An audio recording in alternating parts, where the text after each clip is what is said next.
From Washington, this is VOA News.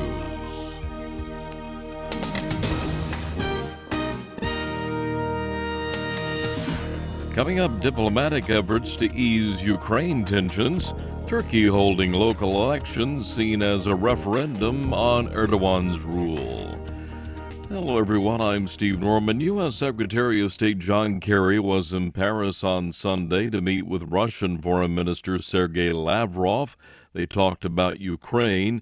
Mr. Kerry called on Moscow to pull back thousands of troops massed along the Ukrainian border, saying those forces are creating a climate of fear inside Ukraine that does not support diplomatic dialogue. He also said both Moscow and Washington are in agreement on the right of Ukrainians to decide their own future. He also said both sides made suggestions on how to de-escalate the crisis that was spawned by Russia's annexation of Crimea. Mr. Lavrov said he agreed to work with the Ukrainian government and people to achieve progress in rights of minorities and linguistic rights. The search for that missing Malaysian passenger plane resumes. It resumes shortly.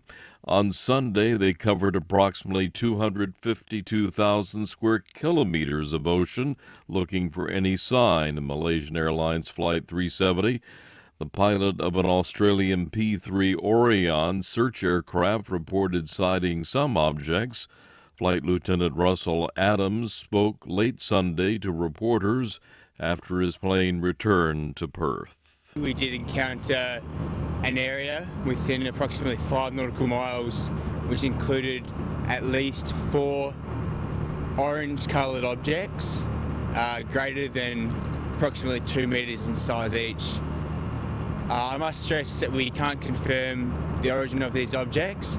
However, the details of these in association with a GPS buoy have been passed on to our Rescue Coordination Centre. It's for the Rescue Coordination Centre to analyse these and send vessels to investigate as they see appropriate. Objects previously recovered were described as fishing equipment and flotsam. No objects recovered have yet been verified as coming from the Boeing 777.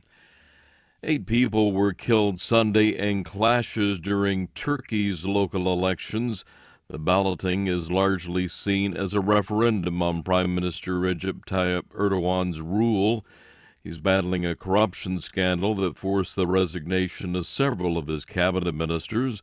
More on the story now from Dorian Jones in Istanbul.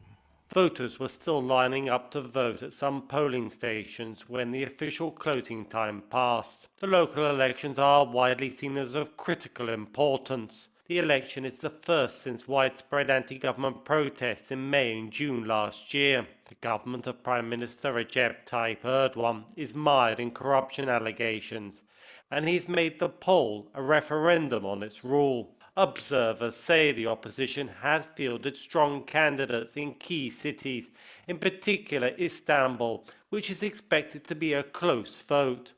Prime Minister Erdogan says it's a difficult election for the ruling AK party.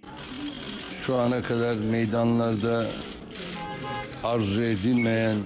He says the people will give the final verdict today, and what they say is what matters. Dorian Jones for VOA News, Istanbul, Turkey. Egypt announced the dates for the first round of voting for a new president. Voting will be held May 26th and 27th, with the results expected in early June.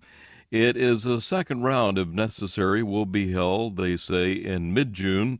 Egypt's election commission says candidate nominations will open Monday. Later today will be taken through April the 20th.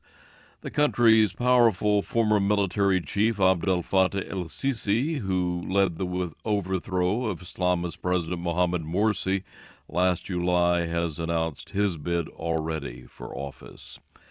Series of attacks on security forces and civilians in Iraq killed more than 12 people Sunday, a month before scheduled parliamentary elections there. In the deadliest attack, gunmen shot dead 7 soldiers at a security checkpoint in the northern city of Mosul. In Ramadi, west of Baghdad, a suicide bomber detonated a vehicle on the main bridge, killing at least 5 people and wounding others. Part of that bridge, a key crossing for Ramadi's residents, fell into the Euphrates River. Iraqi security forces are still trying to retain full control of Ramadi after anti-government fighters seized parts of the city back in January.